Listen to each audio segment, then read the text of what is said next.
73 shot 4 take 1 action. ফুলে যদি এতই কাঁটা গোলাপটা তুই তুললি কেন?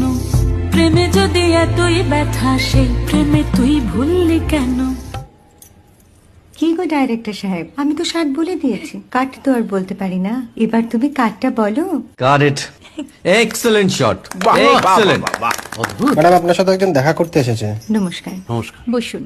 আপনার জন্য আমি চেক বইটা নিয়ে এসেছি ম্যাডাম। কি যেন নাম আপনার ডিরেক্টর সাহেব? পিনাকি মুখোটি। মুখুটি বাবু, আমি ভুতুরিয়া বাবুর কাছ থেকে পরে চেক নিয়ে নেব। আচ্ছা। আগে আপনার বাঁধানো বইটা দিন, দেখি, পড়ি, ভাবি। হ্যাঁ, না মানে সেটা এখনো ঠিক তৈরি হয়নি। ও, তাহলে সেটা আগে ঠিক করুন ভাই, তারপর চেক টেক হবে। কিছু যদি মনে না করেন ম্যাডাম, আপনার হাতে, আরে এটা তো কুমারীর চরিত্র, ওই আংটিটা। ওই যে বললাম ভাইটি, আগে আপনার বইটি রেডি করে আনুন। ও হ্যাঁ, আপনি বোধহয় জানেন না যে মায়া কুমারী তার আংটি কখনোই খোলে না। সে কুমারীর পাটেও খোলে না, বেধবার পাটেও খোলে না। এই সব বড় ক্যামেরাম্যানরা ঠিক জানেন যে মায়া